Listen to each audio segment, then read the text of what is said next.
Crack open a cold one on the holiday because Gators fans are in for a bit of a ride. We'll talk about it only here on Locked On Gators. You are Locked On Gators, your daily podcast on the Florida Gators. Part of the Locked On Podcast Network, your team every day.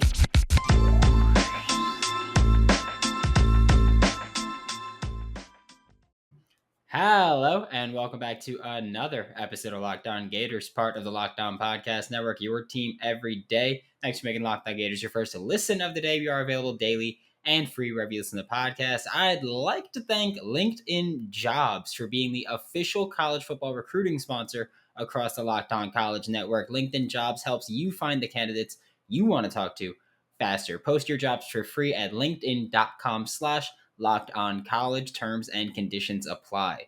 Happy Monday. Happy 4th of July. I'm Brandon Olson. Find me on Twitter at WNS_Brandon. Written work with Whole Nine Sports and GiantsCountryofSI.com. I'm back from vacation, and we've got a lot to talk about this week. Right now, though, I'm going to be joined by John Garcia, Sports Illustrated's Director of Football Recruiting and Locked On's Recruiting Insider. Joining me now on Locked On Gators is John Garcia, Sports Illustrated's Director of Football Recruiting and Locked On's Recruiting Insider. And I'd like to thank LinkedIn Jobs for being the official college football recruiting sponsor across the Locked On College Network. LinkedIn Jobs helps you find the candidates you want to talk to faster. Post your job for free at linkedin.com/LockedOnCollege. Terms and conditions apply. And now that it's been a little bit, I was gone for 2 weeks on vacation, and some things happened. Namely, Arch Manning committed to Texas, and Jaden Rashada committed to Miami. And that's kind of, first off, just how does Florida bounce back from that? Well, look, this is big boy recruiting. I mean, I think everybody understands that you have to have a recruiting board, and those dominoes are going to fall when they fall, and you've got to be ready to replace them if it doesn't go your way. And that's certainly at the quarterback position where Florida is right now. So, there were other prospects that they had their eye on. A couple of them could still be available later in this cycle, but surely it would be naive to admit that anything other than a miss here is what happened. It hit harder because, a couple days prior, 7 days prior, it looked like Florida was the A&M the top threat. Then he pushes the decision back, and Miami gets that final official visit. And really, even before he was done with the trip, we had confirmed, hey, this is now a Sunshine State battle with Florida and Miami being the top two. And then obviously Miami wins out there in the end. So, tough situation for the Gators, but it's a great year at quarterback. I mean, we just saw it. We're out here in LA at the Elite 11 finals. There's a lot of great quarterbacks in the region, by the way, that are worth keeping an eye on for the Gators. A couple of committed quarterbacks are still keeping the door open, and then some haven't committed yet. I know Brock Glenn had been in town at one point. He looked good out here, finished in the top 10 for us at Sports Illustrated. And then you wonder with some of the committed ones who have taken visits, like a Chris Parson, who's already visited Mississippi State. He's already visited SMU despite being committed to Florida State. He becomes a little bit more interesting as other schools look to potentially get him on campus. You wonder if the Gators can get some traction there or if they're interested there. And there's a couple other quarterbacks that are committed, continuing to take visits. So I do think there is some room here to move forward. But yeah, it looks like as more time goes on, it's going to have to be flipping a quarterback as opposed to winning the recruitment on the front end. A little harder to do. But again, if you're at Florida, you're in the SEC, that's part of the game. You've got to play the flip game on both sides. And I think at quarterback, obviously, it's harder. But there's still time here to get this done before the season begins, because that's really the window for when quarterbacks want to come off the board. Yeah, and how kind of difficult could it be for Florida to add any quarterbacks at this point? Because we saw Arch, of course, didn't even end up taking the visit.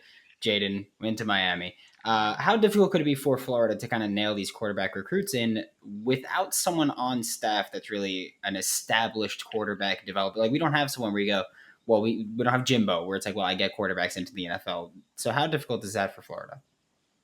I think it's extremely difficult, especially because we're in the middle of a dead period right now. So even if you are interested and the kid is interested, it's not like he could jet over to Gainesville and really start to build that relationship in person. So I do think the timing of all of this is going to be critical for Billy Napier and company to cast the right net here going forward. I do think that the dead period allows you time to sit back and evaluate, maybe go back to the 2021 tape and then update those evaluations with the 2022 offseason that we're in the middle of right now, where these kids have been all over the circuit, camps, combine, 7-on-7, spring football a couple months back as well, and try to identify those guys who are trending up the right way. Again, I said it out here, 17 of these 20 quarterbacks were committed, but 3 or 4 are considering potentially taking visits here going forward. So you jump into that pool and you kind of see where the interest is reciprocated. And if it's not, you also have to have the self-awareness to move on from a prospect. But there's no doubt that it's pretty much crunch time for UF quarterback recruiting right now. So other moves can and probably will be made in short order. As the sun comes out and small businesses are back in business, LinkedIn Jobs makes it easier for you to grow your team. LinkedIn Jobs helps you find the people you want to interview faster and for free. If you've never used LinkedIn Jobs before, I highly recommend it. I've been on the receiving end of it, and that's how I got my last job before I joined Locked On. I had a great time there with simple tools like screening questions that make it easy to focus on candidates with just the right skills and experience so you can quickly prioritize who you'd like to interview and hire. It's why small businesses rate LinkedIn Jobs #1 in delivering quality hires versus leading competitors. LinkedIn Jobs helps you find the candidate you want to talk to faster. And did you know that every week, nearly 40 million job seekers visit LinkedIn? Post your job for free at linkedin.com/lockedoncollege. That's linkedin.com/lockedoncollege to post your job for free. Terms and conditions may apply.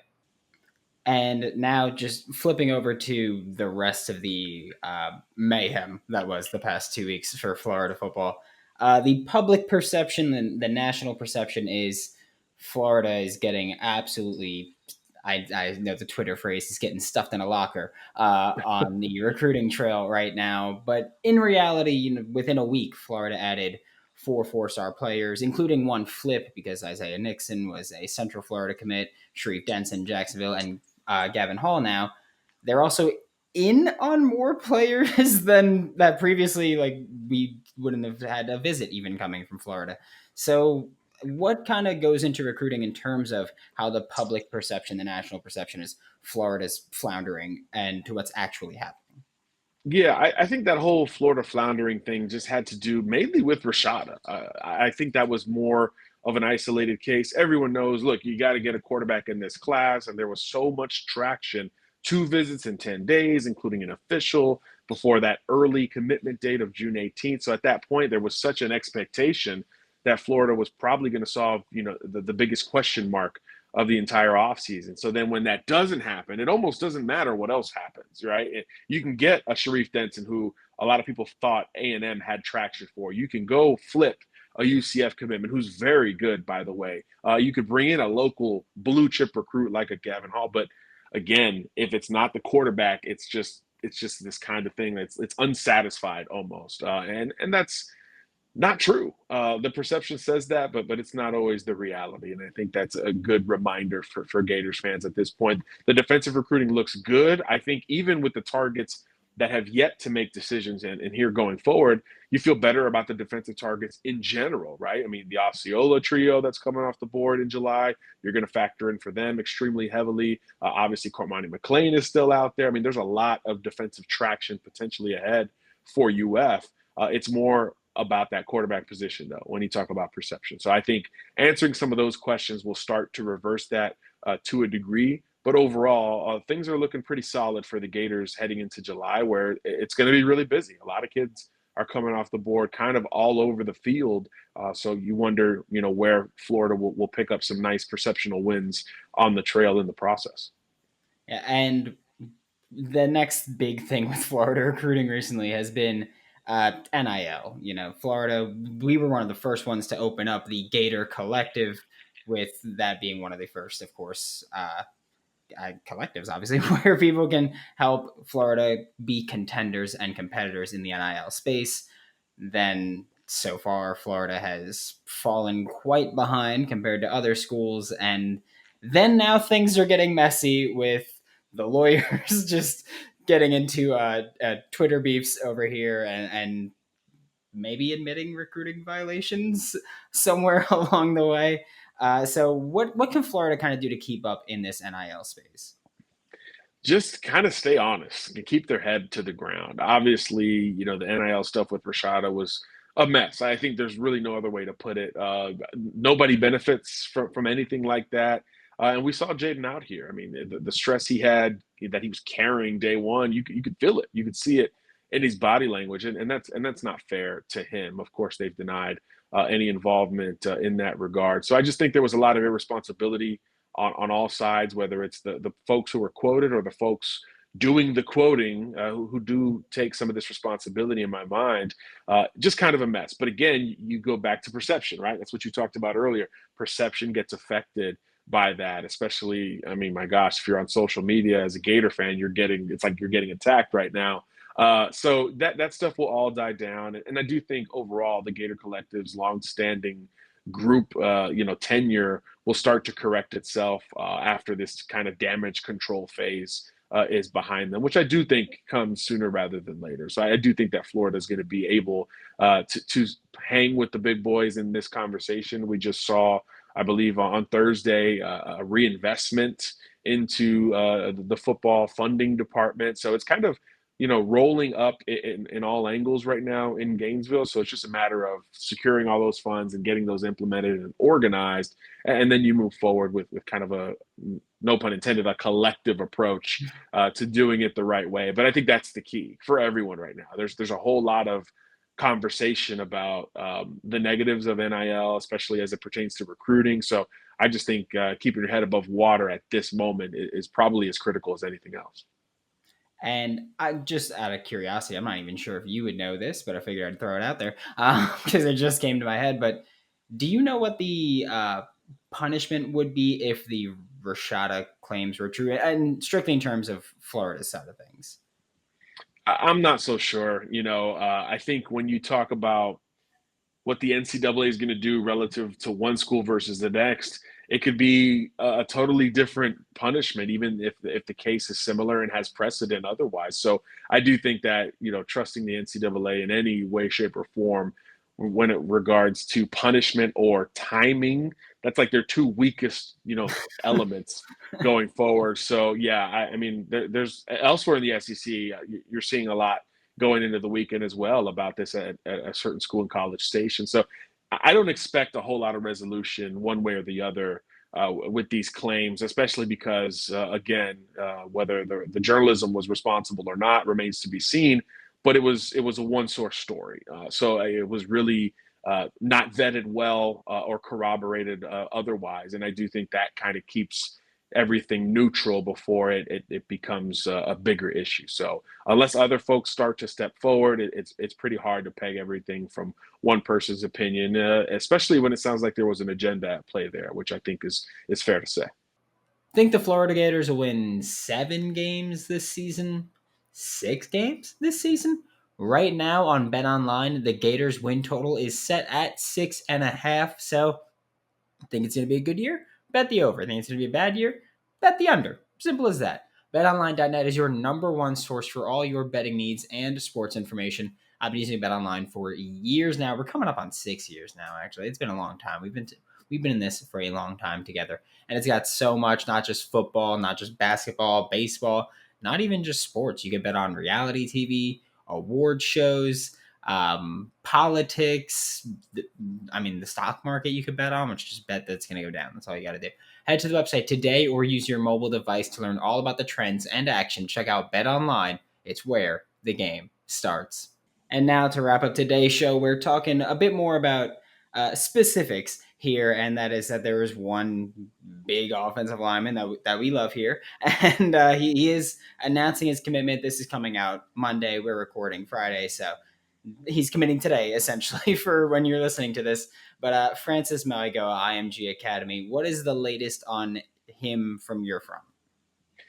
This is one of the most intriguing decisions of the entire cycle. I think all four of these programs at one point recently have felt good. And that's just not something you see with a major high profile recruit like Maui Goa, who's, arguably the number one offensive lineman in the entire country. I think coming into the new year, USC and Oregon were kind of the two that felt best. But as these new staffs got settled in the Sunshine State, obviously, Miami, Florida, and then Tennessee up in the SEC East as well, they got him on campus, and then the perception started to change a little bit. And now there's confidence coming from kind of the new group of the Maui Goa suitors. So I do think that this one's fascinating. There's no clear front runner.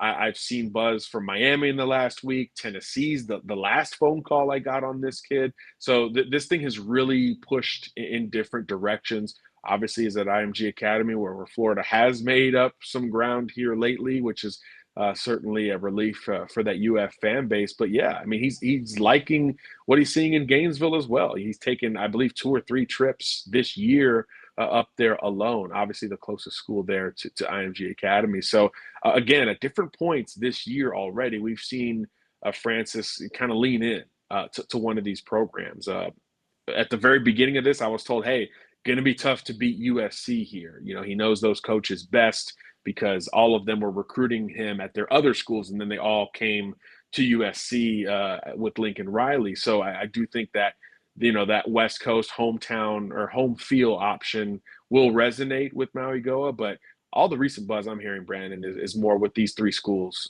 down here: Miami, Florida, and Tennessee. So it looks like he's going to stay in that IMG Academy footprint unless he wants to go back home. So I other than Oregon, I really haven't heard any school fading in this conversation tangibly. So I do think that it makes it a fascinating decision to track, and it's probably going to leave a few coaches surprised when he comes off the board on Monday. So I'll definitely be tuned in, and it'll set off a big domino at that position and allow every other school to regroup soon after.